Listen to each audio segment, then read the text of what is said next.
الحمدللہ وحدہ والصلاة والسلام علی من لا نبی بعد اما بعد فاعوذ باللہ من الشیطان الرجیم بسم اللہ الرحمن الرحیم ان اللہ وملائکتہ یصلون علی النبی یا ایہا الذین آمنوا صلوا علیہ وسلموا تسلیما۔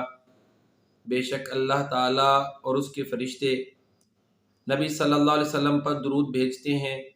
اے ایمان والو تم بھی آپ صلی اللہ علیہ وآلہ وسلم پر درود و سلام بھیجا کرو۔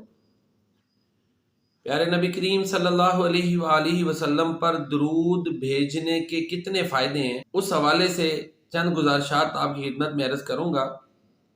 سب سے پہلا فائدہ یہ ہے کہ اللہ کے حکم پر عمل ہوتا ہے، کیونکہ قرآن کریم میں اللہ تعالیٰ کا حکم ہے کہ اللہ فرماتے ہیں اے ایمان والو آپ صلی اللہ علیہ وسلم پر درود و سلام بھیجا کرو۔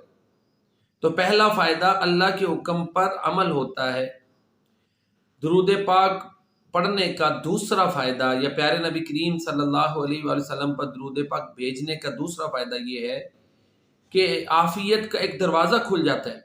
پیارے نبی کریم صلی اللہ علیہ وآلہ وسلم کا فرمان ہے من صلی علیہ مرۃ فتح اللہ لہ بابا من العافیہ، جو مجھ پر ایک مرتبہ درود پاک پڑھتا ہے، جو مجھ پر ایک مرتبہ درود پڑھتا ہے، اللہ تعالیٰ اس کے لیے عافیت کا دروازہ کھول دیتا ہے۔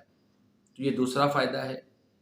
علامہ ابن قیم رحمہ اللہ تعالیٰ نے تقریباً 29 کے لگ بھگ فوائد جو ہے نا وہ ذکر کیے ہیں درود پاک پڑھنے کے۔ ان میں سے چند فوائد یہ ہیں، دو تو میں نے بیان کر دیے۔ تیسرا فائدہ 10 رحمتیں نازل ہوتی ہیں۔ تیسرا فائدہ درود پاک پڑھنے سے، ایک مرتبہ درود پاک پڑھنے سے اللہ تعالیٰ کی 10 رحمتیں نازل ہوتی ہیں۔ چوتھا فائدہ 10 نیکیاں لکھی جاتی ہیں۔ درود پاک پڑھنے کا پانچواں فائدہ 10 گناہ معاف کر دیے جاتے ہیں۔ درود پاک پڑھنے کا چھٹا فائدہ 10 درجات بلند کر دیے جاتے ہیں۔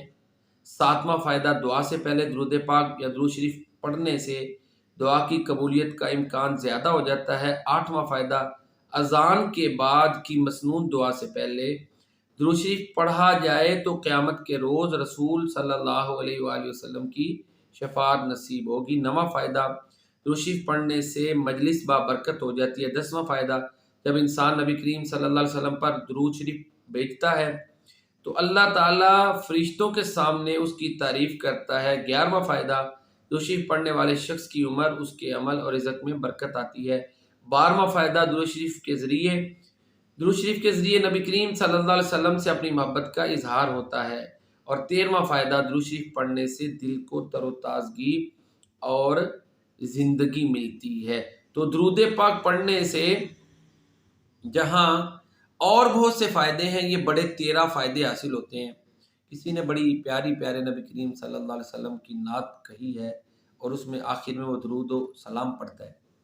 شکل میں اجمل، عقل میں اکمل، خلق میں افضل، نطق میں فیصل، جامع مجمل خطبہ احمد صلی اللہ علیہ وسلم۔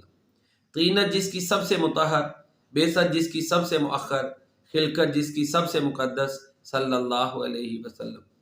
راہ میں کانٹے جس نے بچھائے، گالی دی اور پتھر برسائے، اس پر چھڑکی پیار کی شبنم صلی اللہ علیہ وسلم۔ کفر کی ظلمت جس نے مٹائی، دین کی دولت جس نے لٹائی، لہرایا توحید کا پرچم صلی اللہ علیہ وسلم۔ اس نعت میں پیارے نبی کریم صلی اللہ علیہ وسلم کے اوصاف حسنہ اور محاسن بیان کیے گئے ہیں۔ یعنی اس نعت کا اگر ہم کہیں نا ملخص یہ ہے کہ ہمارے نبی کی ذات کی خوبیاں ہی ایسی ہیں کہ اس پہ بندہ عقیدت، احترام، محبت سے درود و سلام پڑھنے پر مجبور ہو جاتا ہے۔ تو ہمارے پیارے نبی جناب محمد مصطفیٰ صلی اللہ علیہ وسلم کے ہمارے اوپر جتنے احسانات ہیں، انہوں نے دین کے لیے جتنی قربانیاں دی، تو ہمیں چاہیے کہ اتنی ہی زیادہ ان کے ساتھ محبت کا اظہار کریں اور آپ صلی اللہ علیہ وسلم پر درود و سلام پڑھیں صلی اللہ علیہ وآلہ وسلم، صلی اللہ علیہ وآلہ وسلم، صلی اللہ علیہ وآلہ وسلم۔